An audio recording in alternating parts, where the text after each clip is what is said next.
Johnny today has managed to make me look quite scruffy because I've got a hole in my shoe and he's wearing a really nice pair of Nikes. He's got some trainers on, yeah, and then chav.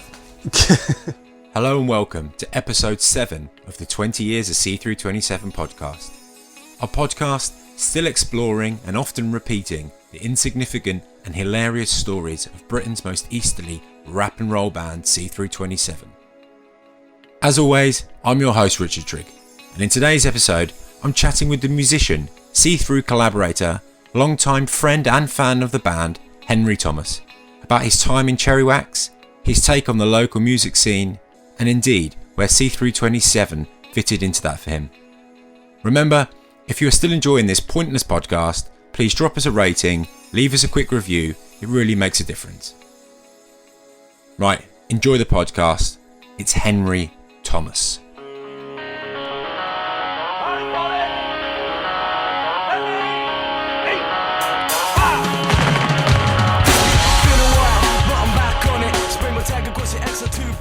I'm here with Henry Thomas. How are you? Very well, thanks. How are you? I'm very good, thank you. Tell me, where does your story with the local scene begin? What was inspiring you creatively? What were you listening to? What was happening in the area? Take us back to that time. How far back? Let's go back to the start. Well, the start, you may not be surprised to learn, begins with Ben Rouse. No, of course, yeah. Because I was in a band with Ben called Black Death. Brilliant. Spelt Blakdeth. Of course. So what year would that have been? Early 90s? Yeah, I'd say it would have been, very early 90s. Yeah, it doesn't really fit in with the story other than Ben Rouse is the godfather. Yeah. But I guess we were just at school, weren't we? And there were gigs happening in small hamlets around Halesworth, Rumborough, Holton. And we just looked up to anyone who was a bit older than us, who was cool enough to know how to play an instrument, and got on stage. Yeah. Where does Cherry Wax fit into the story, mate? Yeah, I think Cherry Wax were a very important band to us all.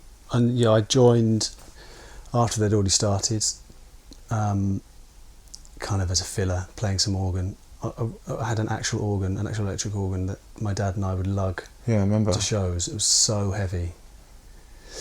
But I think it's because Duncan was such a great frontman, had such a great voice. For someone that young to have that much kind of soul is very unique for how old we were.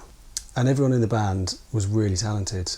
So I think there was a talent of everyone in the band. I think there was the originality of the songs, relatively speaking. And I think, there's not a lot happening for young people out this way, and so you wouldn't miss it. No, I think that era felt really inspiring. I mean, it was a scene, really. Yeah. And I guess that was happening in other places in the area too, which we later found out, of course. And them worlds started to merge.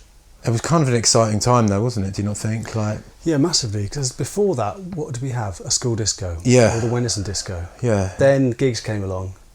Yeah. In village halls, and then things like the Greenpeace Fair, Gig in the Park, and then things graduated to, I guess, Lowestoft or Alton Broad became the sort of focal point. Yeah. What do you miss most about the glory days of the local gigs, and what do you think caused the shift around here?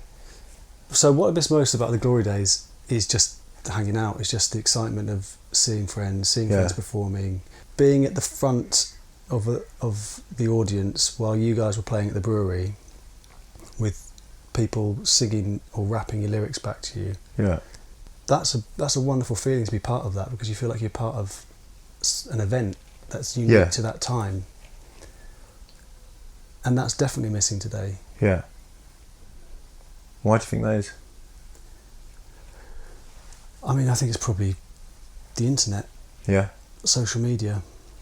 I think then the unknown was the fact that you literally didn't know who was going to be there, because unless you phoned up loads of people and did a poll as to who was going to be there, and then asked them to poll their friends, didn't know who's going to be there. I mean, you'd expect the same kind of people, whereas today you don't even need to go somewhere and you can participate by commenting or posting or whatever. It was more precious, it was less disposable, whereas now you can kind of get stuff out there, reach people more easily, which is wonderful in its own right, but it does mean that suddenly a local scene becomes a bit fragmented maybe, or doesn't exist. I think also everyone was primarily focused on making rock music, at least in the scene that we took part in, and that needs people playing instruments, and that means that a live show is really exciting, because you used to do a mad round the world. Later on, when you got a radio pack for your guitar, you did an absolutely bonkers round the world guitar fling that you 360'd it around your neck or something. And also, didn't the neck of your guitar catch on fire once because you did such an extreme... It has been rumoured. Guitar solo. It has been rumoured, yeah. So, I mean, that's a show that people these days are not going to see. Whereas today, you can program some sick beats and press play on a laptop, but it's not the same. Of course it's not, no. You know what, like you still tour a lot with bands. You know when you go into a venue, when you're loading in, and it's probably had a show the night before and it's been cleaned, and there's that kind of smell of the lemon cleaner, and there's still a bit of stale sweat from the night before. I'm normally having a wash in the sink around that point. I know the smell well. Or even when you're in a venue and it's just beer and bodies, and it's not pleasant necessarily, but it's still really unique to the experience, and it's something that you can enjoy even if it's not pleasant. Yeah, of course. That doesn't make sense. You don't enjoy it, but it's just... No, I know what you mean. It's not the same sitting in front of a screen. Everything is done in front of a screen these days. And it's not the same experience of actually being there physically and physically moving, physically bumping into people. Going to gigs is what inspires you to want to perform at a gig yourself. Absolutely. Especially, those early village hall gigs, going back to that, because no one was indifferent to the band then. No. Everyone was just so excited to see their classmates. Swoosh time! Podcast time! See-through style. So far in the previous episodes, we've heard loads of talk about the Annex, where we were creating all these tunes back in 2001, like Beautiful Sky and Lyrical Force, which would ultimately go on to become that first See-Through demo, right? And it was essentially the catalyst for the live band itself. And a lot of people may not realise, but you actually feature heavily on about 3 of those original See-Through songs. So take us back to your memories of that time, and well, it was essentially the conception of the band. What do you remember about those days? Well, first of all, I'm touched that I've been granted a place in the CTHRU27 pantheon.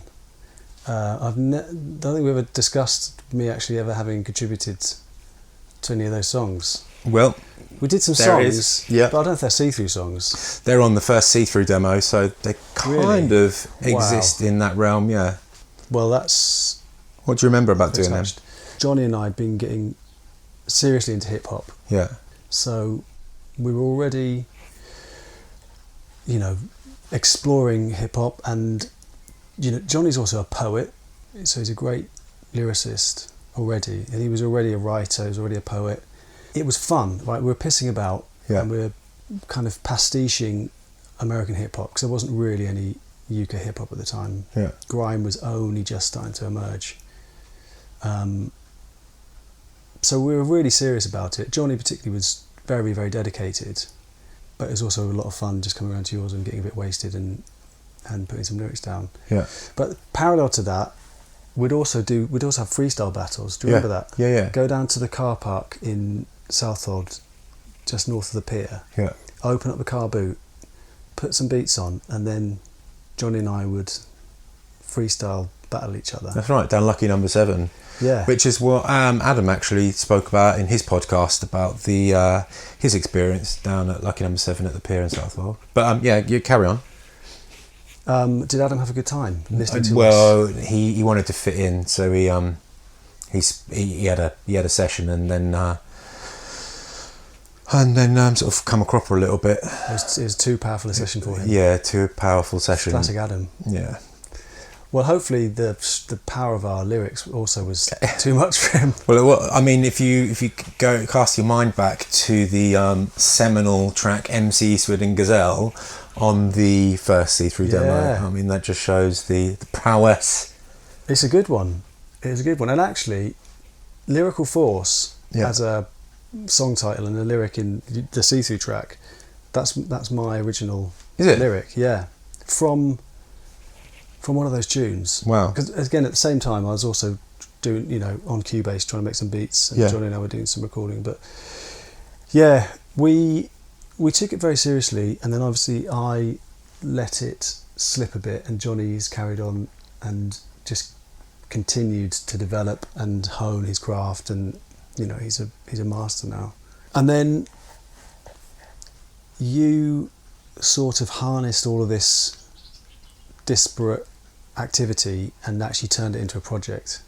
Yeah. And that's when, have you mentioned that you were known as the director back then? No. Well, you were known as director back then. Do you remember that? True, yeah. Because you were directing operations from the annex. Yeah.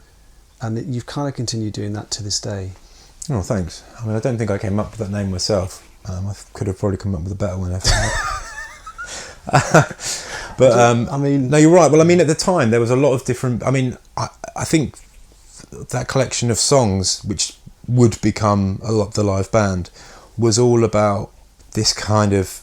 It was almost like a kickback at this power rock thing that Flatty and Paul and myself had done, and trying to be a little bit edgy by having some kind of collective where there was a massive group of us. Just all coming together and doing a load of songs really, and trying to turn that into a project, and that felt quite fresh and exciting, that sort of anything went really, which is why you had that kind of songs which had sort of a dance or EDM type thing with a guitar on it, and then something that could have fallen off the back of I don't know, some kind of new metal van. Who knows? But it was like, it wasn't ever supposed to be a band, so it was kind of exciting to have all these different people, yourself and Jessica, and there was loads of us on different songs at different times, and putting them onto a CD, which just then went to be called CTHRU27. That was it. Throw down your army, get yourself comfy, and listen to a little bit of CTHRU on podcast. Oh yeah. What was your favourite ever local gig? Now this could be you playing at a local show, or just a local gig that you went to which stands out.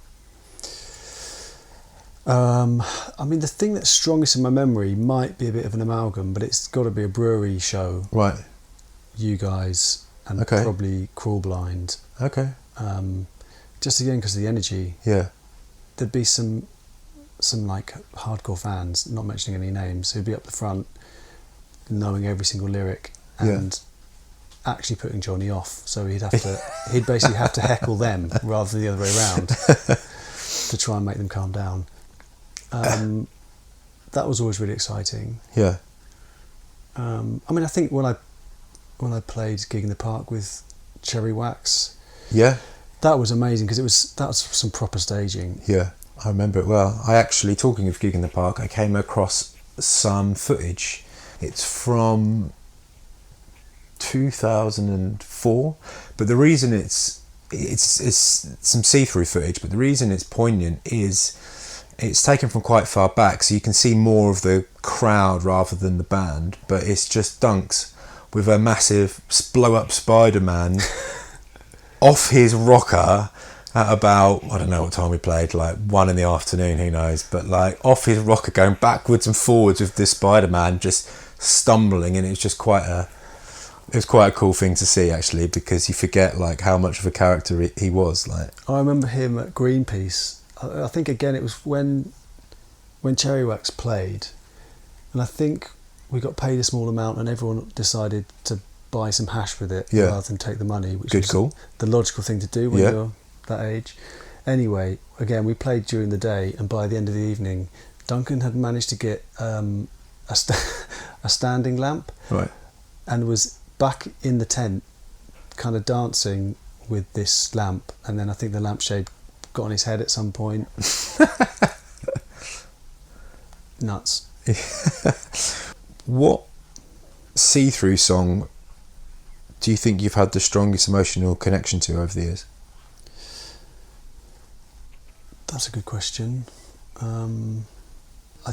Undermilk Wood, because it's Johnny's most poetic and referential side coming out. Yeah. Which, you know, something I always appreciate. Yeah. And it's quite lyrical anyway in terms of the delivery and the melody. Plus the Dylan Thomas original was fantastic, so it's nice to kind of connect with that. Fire some more at me and see if I'm into them. Oh, Good Life. No. How Many You Kiss. No. No, these aren't good songs. Beautiful Sky. Can you tell me your good ones? No, Beautiful Sky definitely, because was that the first one? it's the first ever see-through song. Yeah. And again, lovely sentiment, lovely melody. I mean, it was written as a joke. I mean, we've spoken about this on the podcast, but you know, if you listen to the opening lyrics, J to the O to the NNY. Yeah, that one. It's really wasn't any much thought put in it, but it's quite surprising how many people have said to us, you know, that's their favourite song, and poor Johnny spent the next 20 years perfecting lyrics, and people go back to those lyrics. Yeah, Lyrical Force as well, actually, despite that it was stolen from me. Yeah. So I should definitely get a credit. I still think that you probably should just tie up some loose ends and give me a credit for it. And that's just a massive tune. That's really. It's a great one live. I mean, obviously, because it's not been recorded. Yeah. Has it not been recorded? Well, it's on the original demo, and then we attempted to record it at the Seagull a few years later, but it was in them days when people like Johnny and Paul get very excited if we were doing a band thing, that it was almost like a day off work.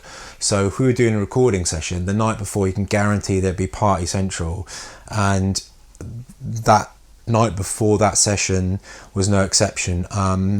Paul and Johnny got proper on it, and the following morning we couldn't get hold of Paul for hours, and then finally got through to Johnny, and he was like, "It's okay, I'm with Paul."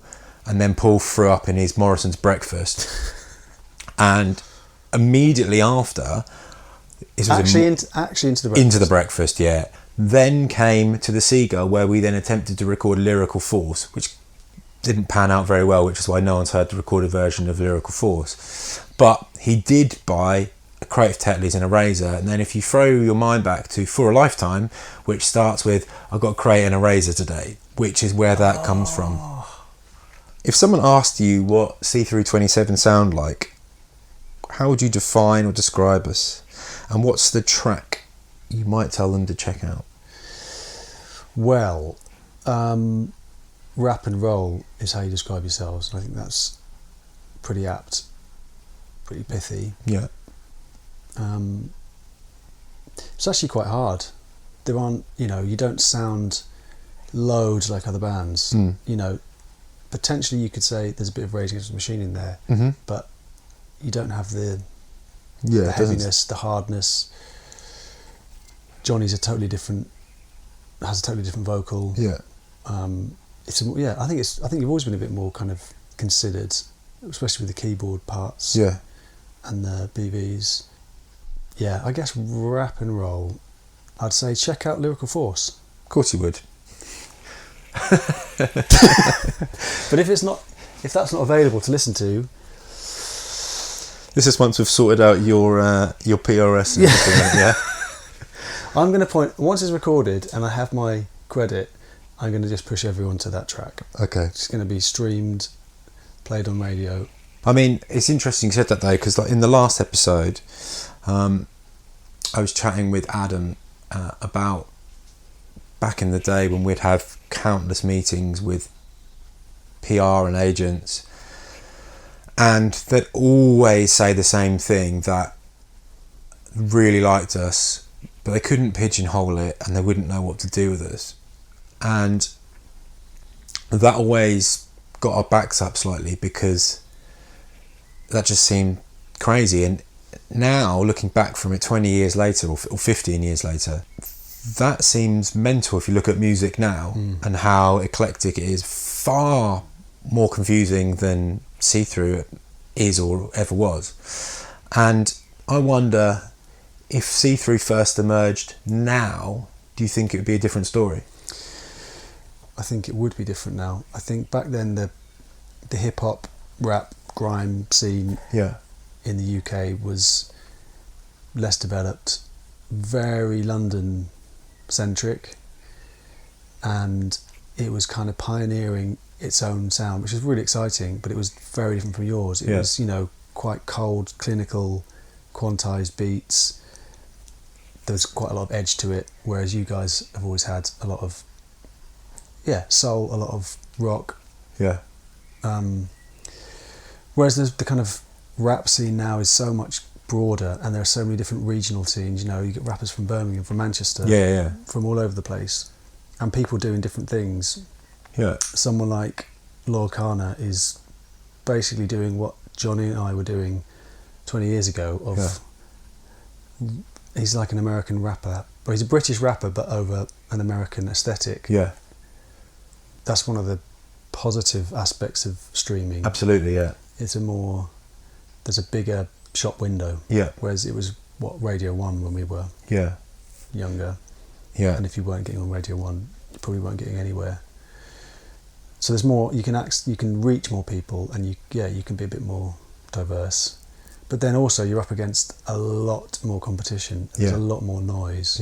And it's much harder actually, even though there's a bigger shop window, but you're not displayed prominently at the front. No. You're right at the back. So it's really hard to actually get anyone to even notice. Did you ever imagine that 20 years later the band would be back writing, recording and preparing to perform again? And why do you think that is? What is it about the band that stood the test of time? Well, I think your role as director is really important. I think if you weren't running operations and being so dedicated, I don't know if it would, the impetus would be there. But I think you just love hanging out, right? That's so important. Sure, there's a ton of bickering that goes on, but it's all good-natured. It's bullying is what it is. Bullying. Everyone bullies. Consensual everyone. bullying. The sound's evolved, the songwriting's evolved, the techniques have evolved and improved. So there's always, you're not Oasis churning out the same record each time. What do you think the future can hold for the band now? I think you can sustain a level of writing and recording for sure. Hopefully gigging. I would love to see you at a festival. God, yeah. I can imagine you having a future for a long time, probably forever, as long as you can keep playing around here. Because people enjoy it so much and connect with it so much.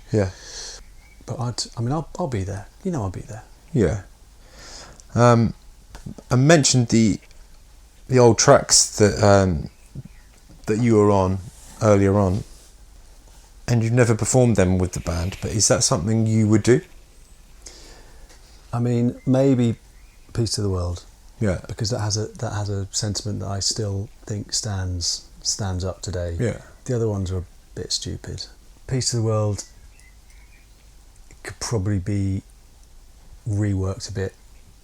It could be brought up to date, both in what my performance would be and how the band would perform it. Because actually, it's all programmed or sampled, isn't it? I don't think there's any playing on it by anyone. No, it's all samples and MIDI and keyboards and sick lyrics. Finally, imagine if you could create a supergroup from just local bands from over the years. What have we got going on? Who's doing what? Well, this includes members of CTHRU27. It could be anyone you want, as long as they're local. but I can't have just the members of CTHRU27. No. So a super group. Yeah, who's the front man? And it's got to be Johnny Okay. as a front man, as a kind of a rock and roll attitude, Right. definitely. Yeah. Who's next? Drummer? Drummer, I'm going to throw a curveball and say Gaz, Okay. because this is going to be a tech band Okay. that's going to be switching between styles. Okay. So Gaz, my stepbrother, who I was in Chlorpanther and the Crisis Kings with. Also bands that should get a name check. Crisis Kings, particularly, one of my faves actually. One of my favourite acts. Oh, cool. How many bands have you been in? I don't know. So I ought to pick you as my guitarist, oughtn't I? I'm not fussy, mate. Yeah. I need you doing your round the world spins with the guitar. Right. So let's go John Linney on bass, Okay. because we're going full tech. Yeah. Rhythm more- guitar, lead guitar. Yeah. Oh, so you're going to be... Oh, I think you're going to be rhythm guitar actually. Yeah. Roush is going to be lead guitar. Wow. Okay. 'Cause Backing he- vocals as well. He can shred. BVs and lead shreds all day. Okay. Yeah. Liam on keys. Okay. In fact, the new stuff you sent me, Liam's got some really sophisticated keyboard Yeah, parts, they're proper fruity. which is a big step up actually with your sound now. Yeah. So I'm quite excited. about Liam it. spent a lot of time working on his parts for these new songs, which is great. Well, they sound good. They sound really good. And plus, he's quite diverse in what he can do. So yeah, it's a shape shifting. Okay, so you've got And- Gaz on drums, Yeah. myself on rhythm guitar, Ben Rouse on lead guitar and backing vocals, Yeah. Johnny rapping, and John Linney on bass, Yeah. and Liam Brown on On keys. And then I'm going to have Paul Emery on upright piano and further BVs. Wow. His voice with Ben's blend really well. And people don't know, actually, he's a really good pianist. Paul, yeah. But it's got to be a straight up piano, no synth or keyboards. Yeah, So that's for the more kind of Chaz and Dave style numbers. yeah. I think trouble is I can't leave people out. Which one add in now? Prescott needs to be in there. Well, but what can Matt bring to it? He can sell merch, actually. Matt, is he good at selling merch? He's very, and he's quite a charmer, isn't he? Is he? I don't know. He thinks he is. Actually, when I was touring with him, and we were in Cologne, for some reason the crowd absolutely loved him, and he ended up signing a girl's chest with a Sharpie. Oh, really? Yeah. Amazing. So when I think of Matt and merch, I think of Okay, a get woman Matt on merch baring then. her breast to him, and his shaky wrist. I thought you were going to say his little shen. His little shen and shaky wrist. Yeah. All right, thanks, mate. That was wicked. It's been a pleasure. We're out.